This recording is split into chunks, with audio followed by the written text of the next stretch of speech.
My next image was the Great Obelisk of Washington, D.C., which I was showing my class in alt history last week because we were comparing different political rallies and the power that those political rallies have to create kind of energies. This one was juxtaposed to another political rally. I'm not showing that one. And this was Biden's inauguration. So it's interesting. There's no people in this presentation, right? It's flags. They put up magic flags to stand in for human beings.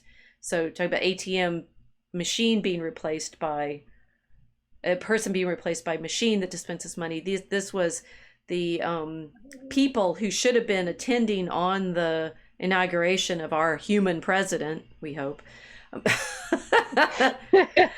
One assumes. Were there replaced by, breeze blowing, flags being blown in the breeze. So like there's movement potentially, in the National Gallery shown in front of, oh yes, an Egyptian, a symbol, an image of Egyptian power. And of course, the corners of the internet are always wild with the hypotheses about what kind of energy obelisks channel or not. Yes. But big dick energy, definitely, since it's associated with Osiris and his member, and the sort of it's interesting. If we're a Christian nation, why are we putting obelisks up in our national representation of ourselves? It's empire, right? It's like we got the Roman capital, but we have got this Egyptian obelisk, which then fades to, it's like Victorian London. Oh yes, the representation of Egypt that Napoleon commissions after conquering Egypt briefly. The British come in and Nelson defeats him at Trafalgar, and therefore the British get control of it. But obelisk, right? It's like this connection, this direct connection that we're constantly making to Egypt, which therefore fits beautifully with the way you were talking about what Egypt was like in the desert, right? This glory of technology and representation and art. And in this image, it's the frontispiece of the Napoleonic description of Egypt. You have this sort of pile of treasures, looted or captured or rescued, depending on your mood as an archaeologist, whether you're Indiana Jones or and what mode you're going to be in. We're still worshiping Egypt in so many ways in modernity. It's like, so when I was playing up Silicon Valley and the Valley of the Kings and it's like we build pyramids everywhere. We set up obelisks constantly. Every skyscraper is, to a certain extent, a extension of that Osirian idolatry to a shaft into the heavens, I suppose.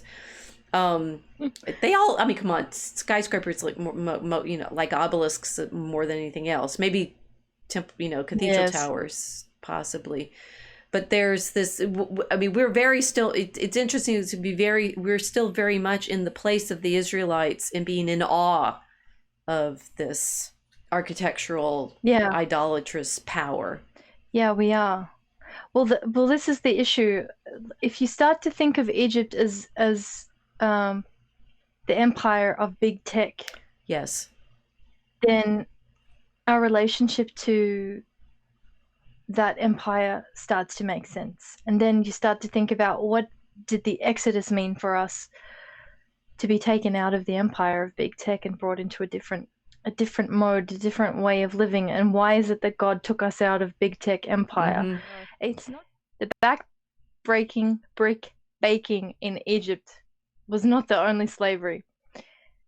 So they had to go through this religious process when they were in the wilderness, and creating the golden calf is this revert to type experience where they've reverted back to previous behavior.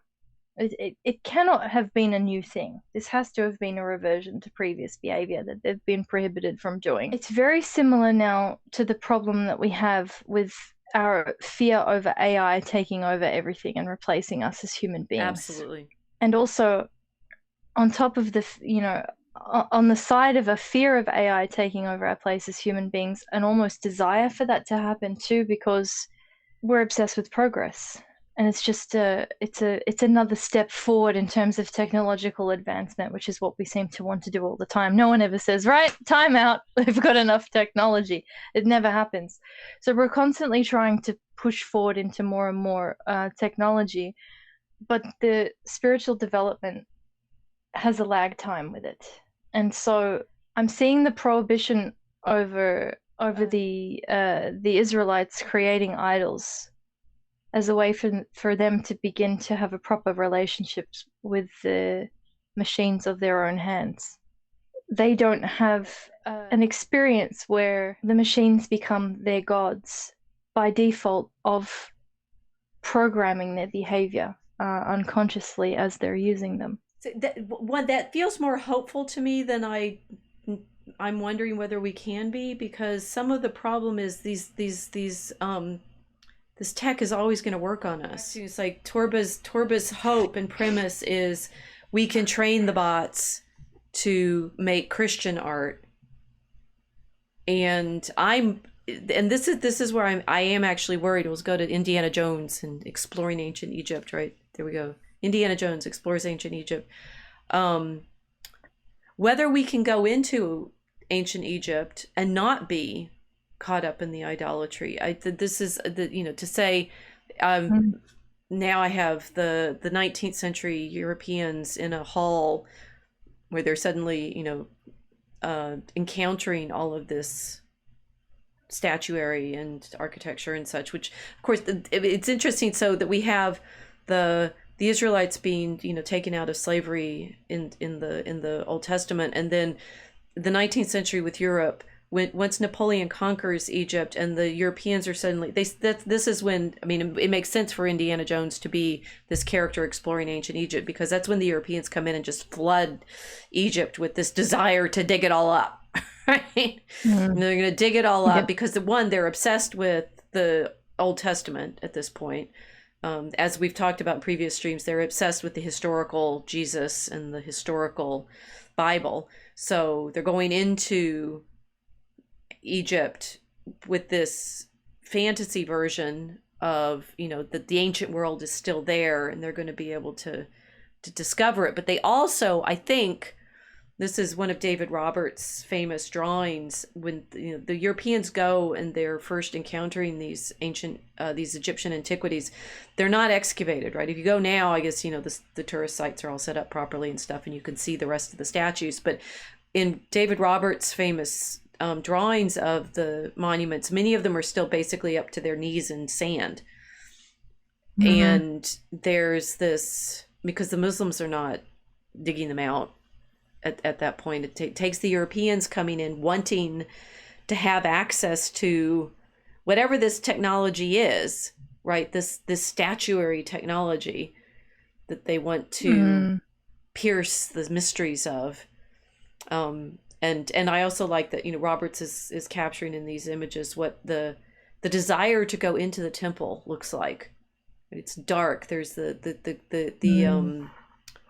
because I do think this gets to what God is trying to say to the Israelites in the desert. You're not going to make statues that you are then, and here we finally get to the calf, their bull, right?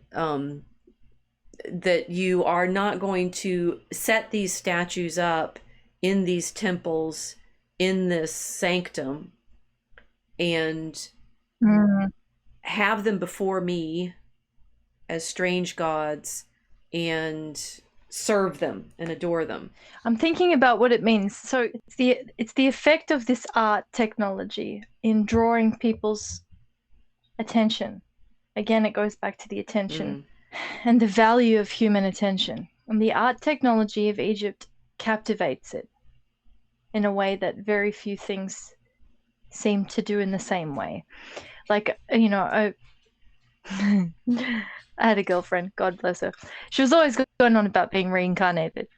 And she was like, oh, we've all had a past life in Egypt. I was trying to joke with her. I said, darling, I'm having a present life in Egypt. It's quite tricky. She didn't get it. But people are still, people that are involved in like vaguely new age things, or that kind of dip their little toe into the occult. It seems like they're only ever 5 minutes away from going back to Egypt, right? Right. So they have this powerful mythic gravity. The Egyptian art technology, it's just it's has this effect on the mind that very few things have in the same way. And I'm thinking about how that's a kind of attentional, harvest in a way. It's a captivity of attention. It's very hard to pull away from it. It's kind of like the art equivalent of loud and compelling movie with like a very ominous soundtrack. When you're describing wanting to go into the sanctum, almost like this like semi-horror movie feeling where you're on edge and you feel a little bit nervous, but you're so intrigued you cannot help but want to walk into it. Compare that to something like a children's picture book. It just doesn't have the same effect. It's much easier to put down something softer and ignore that than it is to ignore this very ominous and imposing mythical kind of form. This has something to do with it. Like what had been going on with all of these idols is that they're being used in a way to deliberately direct attention and to captivate it, and then to manipulate it in a particular way, because they weren't just there as pretty decorations on the side of the civilization. They had fundamental ritualistic uses. It's kind of like advertising on a billboard. You've got a billboard advertisement on a highway, and they're created specifically to get attention quickly and to make sure as many people are paying attention to it and remember it as possible. No, advertising is definitely our idolatry. We can do it. We can do a McLuhan stream on that for sure. Well, we've got all of these things happening in current day, the contemporary version of them. And you look back on the ancient world and you think, well, what would it have meant to have entered this big tech desert civilization from the void of nothingness into highly engineered, highly crafted forms, and then to be able to walk through all of that, and then realizing that the architecture and the placement of all of these images was designed to pull the attention in and then captivate it, direct it, and use it, because it was all magical practice.